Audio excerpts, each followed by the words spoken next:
Meus irmãos, domingo passado a gente falou sobre milagre de Jesus. Ele curou uma mulher que insistiu e tocou nas vestes dele e foi curada imediatamente. E ele curou também a filha de Jairo. Os dois buscaram a Jesus em busca dessa cura. A mulher no meio da multidão e o Jairo saiu da sua casa e foi onde estava Jesus e convidou para que ele viesse curar a sua filha. E aconteceu. Aquela mulher foi curada e a filha de Jairo, que tinha morrido, ressuscitou. Jesus ressuscitou a filha. Hoje, Lucas 7, de 11 a 17, o encontro da morte com a vida. Eu quero hoje colocar esse tema aí na nossa mensagem. O encontro da morte com a vida. Como eu posso ver isso?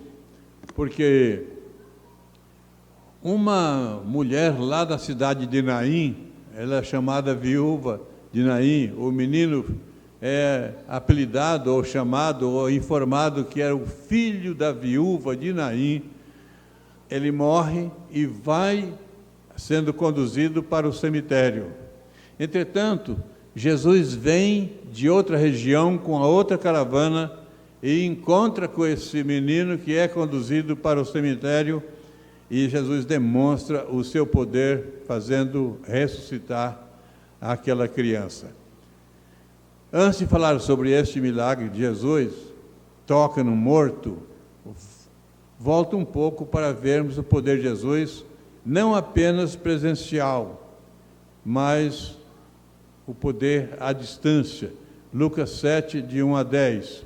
E diz assim: tendo Jesus concluído todas as suas palavras dirigidas ao povo, entrou em Cafarnaum.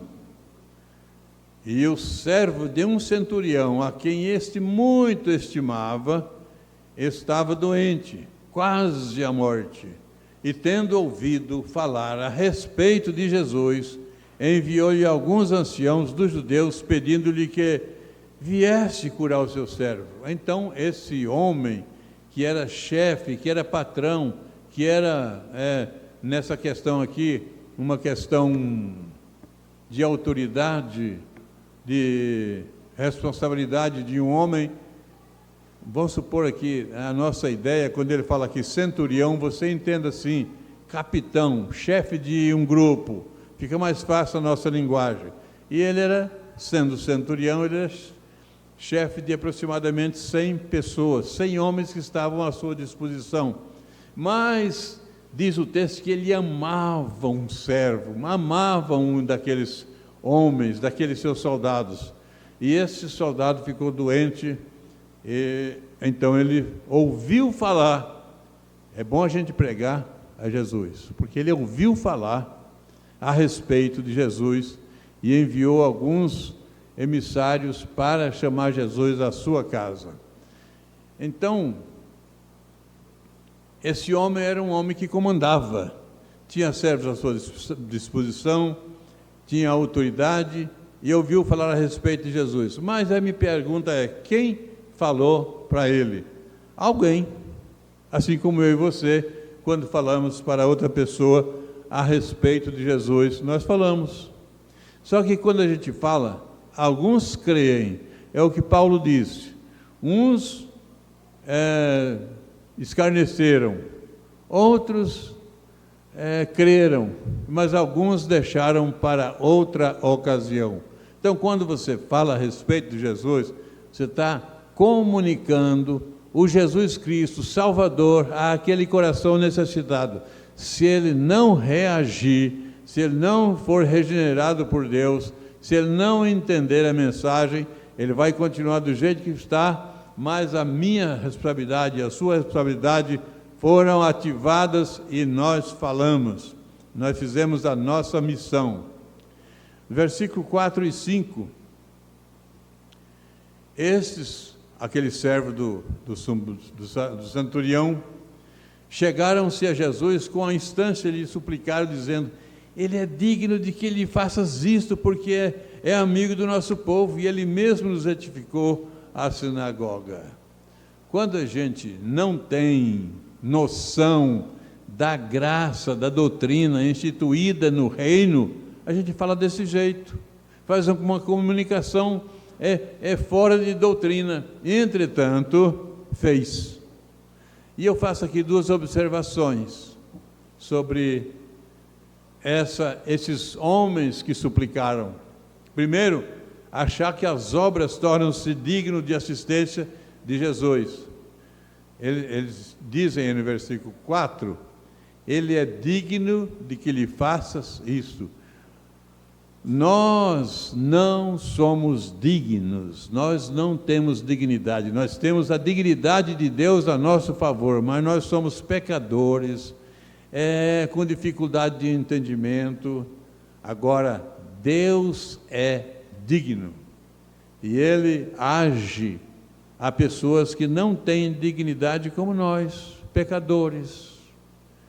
Então, esses homens ali, como não conheciam ainda a graça, mas eles sabiam que Jesus podia fazer grandes coisas, eles chegam e falam, ele é digno, esse centurião é digno de que faça alguma coisa por ele. Ele é amigo dos judeus e construiu uma sinagoga. Quando a gente age dessa maneira, a gente age pelas obras, achando que as obras salvam, mas Jesus cura pela fé. Tanto é que nós já lemos textos de Hebreus hoje, cantamos o hino sobre a nossa fé, mas não é porque a gente tenha fé que fica fora das obras, deixa de fazer as obras. As obras são consequências da nossa fé em Jesus Cristo. Nós cremos, por isso nós fazemos alguma coisa. Mas eu chego no versículo 6 e encontro 3 pontos que marcam esse versículo aí. Então Jesus foi com eles, e já perto da casa o centurião enviou-lhe amigos para lhe dizer, Senhor, não te incomodes, porque não sou digno de que entres na minha casa. Ele agora, esse chefe, ele entende diferente daqueles meninos que foram falar com Jesus. Aqueles meninos chegaram e elogiaram esse centurião. Ele é digno, mas o centurião, olhando para si, olhando para a sua vida e olhando para Jesus Cristo, a sua santidade, a sua dignidade, ele falou, olha, Senhor, eu não sou digno.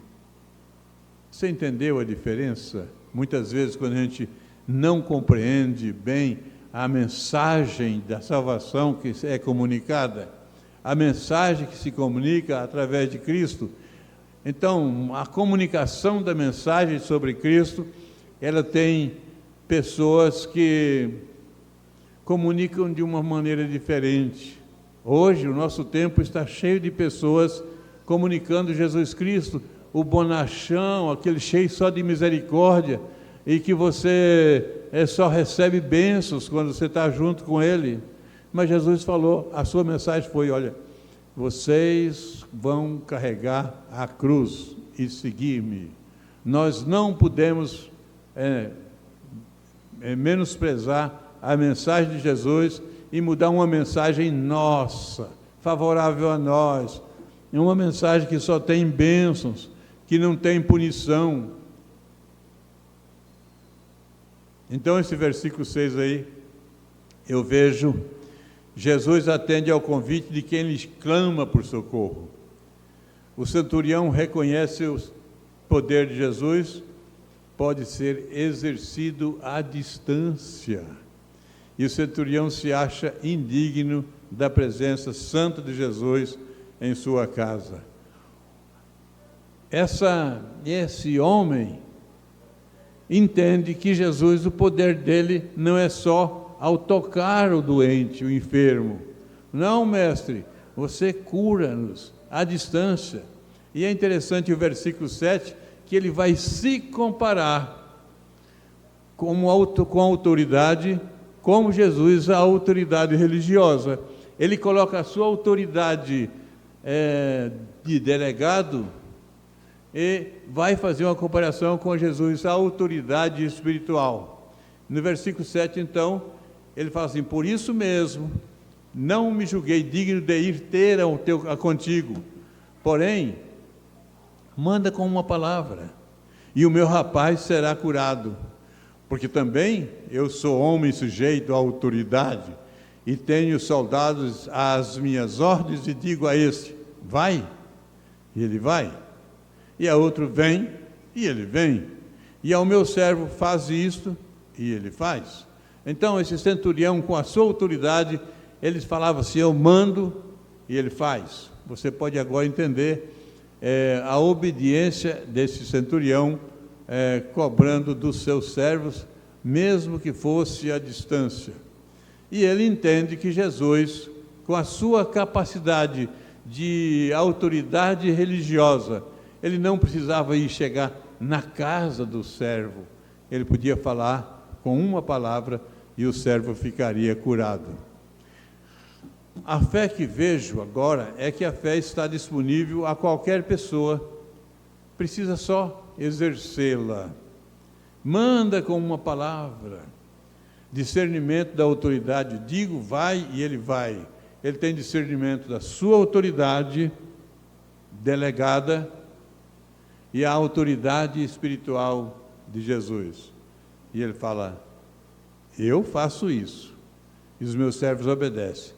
Tu és o Deus delegado, tu és o Jesus delegado por Deus para curar, e eu creio que tu podes fazer isso à distância. Mas chega o versículo 9, e eu encontro aí o 9 e o 10. Ouvidas essas palavras, admirou-se Jesus de que, voltando-se para o povo, acompanhava e disse: afirmo-vos que nem mesmo em Israel achei fé como esta. E voltando para casa, os que foram enviados encontraram o servo curado. Então, o resultado desta fé é que o servo dele, o empregado dele, foi curado. Um bom resultado, um resultado positivo, porque ele exerceu a fé e não precisou que Jesus chegasse lá e tocasse. Ele falou: tu podes fazer isso mesmo à distância. Vemos então Jesus admirar-se. Admirou de quê? Admirou da fé que aquele homem tinha. E esse admirar-se de Jesus é colocado no Novo Testamento em 2 pontos. Um deles é esse: Jesus admira da fé que aquele estrangeiro tem. E outra vez que Jesus se admira da incredulidade que o povo de Nazaré tem. Então Jesus admira de uma fé que o estrangeiro tem, que é uma fé incomparável, e aí a sua terra, lá em Nazaré, o pessoal não creu, e Jesus admirou: vocês estão me vendo e vocês não me creem. Usei esses textos de milagre de Jesus, por quê? Porque vou ler outro texto sobre uma ressurreição que Jesus faz. E veremos em ambos os milagres de poder de Jesus em fazê-los. Ele pode fazer tocando a pessoa ou com uma palavra. Jesus não se prende a um estilo para exercitar as suas maravilhas. Um dia ele cura um cego de uma maneira, outro dia ele fala assim: lava-te, vai te lavar no tanque. Uma questão de você faz isso, você obedece e você vai ser curado. Tem muitas questões que Jesus nos manda fazer e que a gente precisa observar que a nossa obediência. O servo do centurião foi curado à distância. O filho da viúva de Naim, Jesus impõe a sua mão sobre ele. As atitudes dos necessitados também são diferentes. O centurião foi ao encontro de Jesus, ele conhecia a necessidade do seu servo. No caso da filha, do filho da viúva de Naim, ela não foi atrás, Jesus que veio ao encontro. Ela só conhecia o sofrimento do momento, mas não conhecia a necessidade e nem sabia o poder de Jesus. Ela não era estrangeira, porém não conhecia o poder de Jesus. Depois desse prolegômeno, vamos ver o texto que fala sobre o milagre da ressurreição do filho da viúva de Naim, que está em Lucas 7, de 11 a 17. Em dia subsequente, dirigia-se Jesus a uma cidade chamada Naim, e iam com ele seus discípulos e numerosa multidão.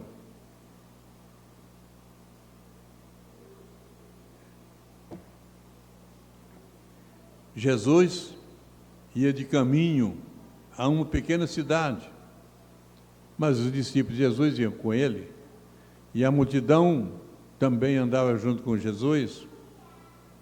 Seus discípulos de uma multidão caminhavam juntos com ele na mesma direção, e caminhar com Jesus é sempre uma boa ideia. Você nunca perde nada quando você caminha com Jesus, você sempre ganha, você sempre tem resultados positivos. E no versículo 12, como se aproximasse da porta da cidade, eis que saía um enterro do filho de um único de uma viúva, e grande multidão da cidade ia com ele, com ela. Gente, aqui eu penso na tristeza, na dificuldade, naquilo que a pessoa não tem mais condição de fazer. Por exemplo, essa viúva não tinha condição de retornar à vida esse menino. Imagina o sofrimento de uma mãe. Então, na cidade tem gente que precisa de Jesus. E a caravana da cidade encontra a caravana de Jesus. Encontra. Vai indo aquela caravana da tristeza, do choro, do desalento, e se encontra com a caravana de Jesus. Essa caravana do desalento conduzia o filho para o cemitério. Olha que situação complicada, conduzindo o filho para o cemitério. Era aquela ideia, nunca mais o verei. E então eu posso imaginar essa mulher num sofrimento terrível. Já tinha perdido o marido, e agora ela perde também o filho. Aonde que está a esperança dessa mulher? Essa mulher agora sem marido, sem um filho, sozinha, viúva. Imagine a tristeza de uma pessoa como essa. E o versículo 13, eu vejo aí o clímax.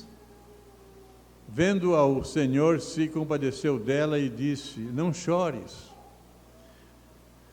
As caravanas se encontram, 3 palavras-chave aparecem aí nesse versículo. Quando as caravanas se encontram, a caravana que vem com aquele que tem o poder sobrenatural, que é Jesus Cristo, e aquela caravana que traz um filho morto, sem esperança.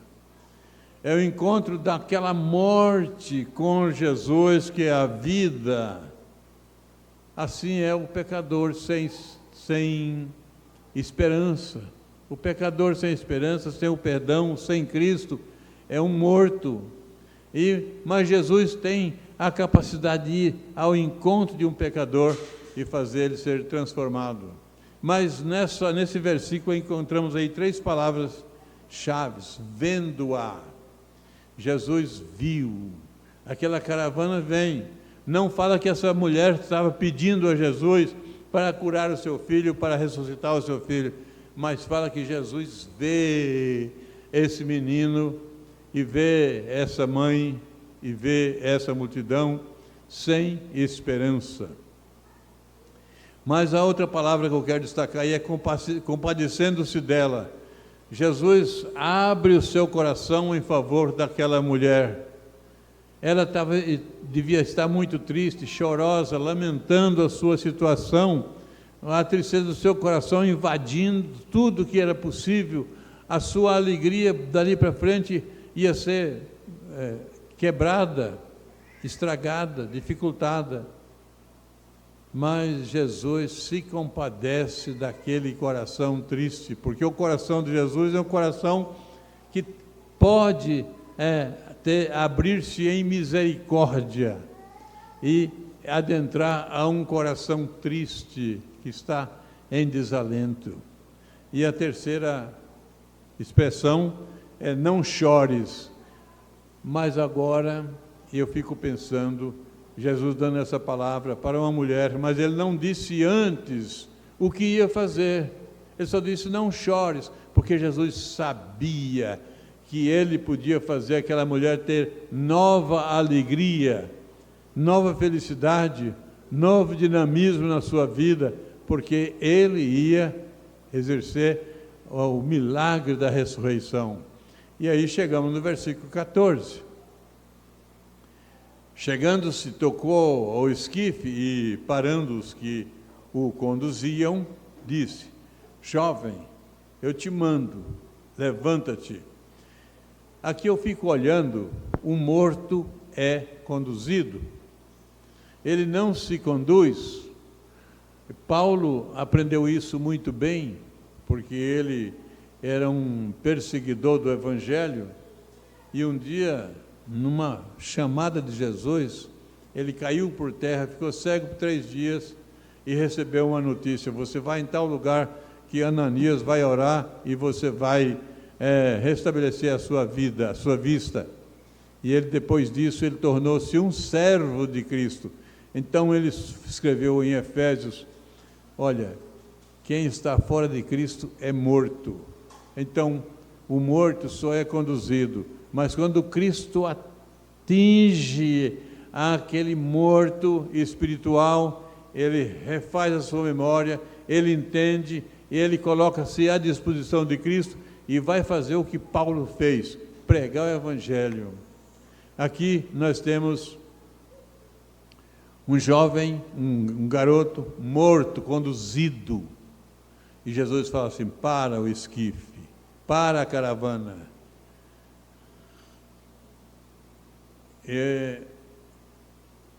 Tocou o esquife, tocou o cadáver, tocou aquela maca que conduzia esse morto. Jesus é quem toma a iniciativa. Tocou o esquife, Jesus quebra aqui agora a lei cerimonial, porque a lei cerimonial, uma pessoa que tocasse em um cadáver ficava imundo. Só que Jesus é puro, é santo. Ele quebrou essa lei cerimonial para a pessoa perceber a diferença entre outras pessoas e ele. Jesus é puro e livre de contaminação. Jesus é o dono da vida. Jesus tem poder sobre a morte. Ele disse para o jovem: levanta-te. Gente, aqui eu tenho que parar um pouquinho, porque eu nunca tive coragem de falar para uma pessoa. Já fiz muitos funerais, mas nunca tive a coragem de falar: levanta-te. Eu não tenho, mas eu tenho razão, porque eu não sou Jesus, eu sou apenas um servo dele.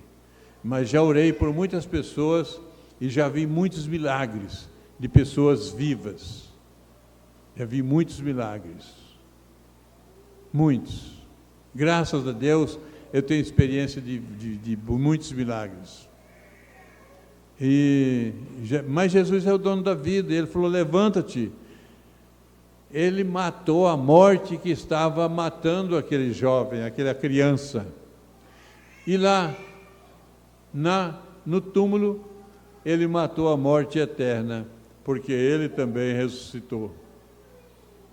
Versículo 15: sentou-se o que estivera morto e passou a falar, e Jesus restituiu a sua mãe.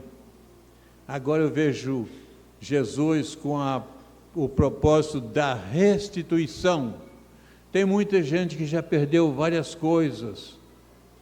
Tem gente que já perdeu a alegria da vida cristã. Tem gente que já perdeu a alegria com a família. Tem gente que já perdeu algumas questões que acham que não são recuperadas, mas Jesus pode restituir. Assim como Ele restituiu um filho morto, dando a vida e restituindo a sua mão, a sua dificuldade, aquilo que você perdeu, Jesus pode restituir. E o versículo 16, todos ficaram possuídos de temor e glorificavam a Deus, dizendo: grande profeta se levantou entre nós, e Deus visitou o seu povo. Oh, que maravilha! O povo reconhecer que Deus visitou aquela gente ali. E eu vejo os benefícios da ressurreição. Aquela ressurreição daquele menino forma benefícios para a glória de Deus. O povo tem temor, o povo adora, e Jesus é conhecido como profeta. Então há uma nova visão naquele grupo que estava ali. Deuteronômio 18:15 diz: um profeta se cumpre, uma profecia se cumpre. Em Deuteronômio 18:15, o Senhor teu Deus te suscitará um profeta do meio de ti, de teus irmãos, semelhante a mim, a ele ouvirás. Então Moisés tinha dito que haveria de vir um profeta, e Jesus é esse profeta anunciado por Moisés. De onde vem? Do meio do povo. E o que é para fazer? Ouvir a ele ouvirás. Então quem não ouve as palavras de Jesus está em desobediência. O que eu vejo nesses textos aqui, nesses dois textos que nós lemos? Um homem que tem fé à distância, que Jesus não precisa nem tocar no seu soldado, porque Jesus tem poder de curar de onde ele estiver. A outra, nós vemos aí alguém sendo conduzido para um cemitério, e Jesus se apresentando o Todo-Poderoso para resolver o problema. Então esses dois textos vão trazer aqui a gente uma ideia de uma fé. Uma fé não, uma ideia de fé grandiosa, fé abençoadora, fé que resolve o problema mais difícil que uma pessoa tem quando está junto com Cristo. Eu tenho na revista Ultimato Online 50 artigos, e um deles, o tema é Aumenta-nos a fé, baseado em Lucas 17, do versículo 3 a 6. Esse artigo tem 59.914 visualizações. As pessoas gostam de saber sobre fé.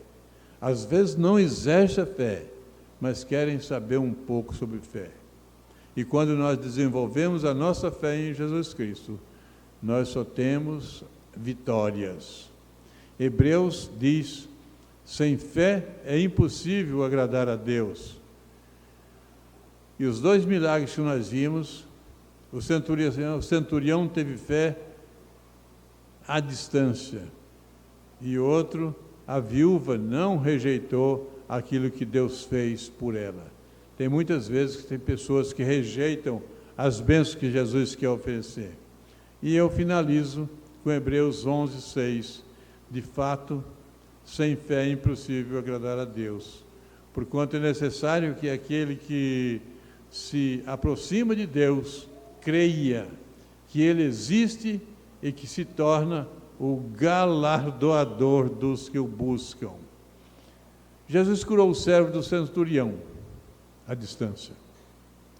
Jesus ressuscitou o filho da viúva presencialmente. Eu faço duas observações. O centurião foi em busca de Jesus.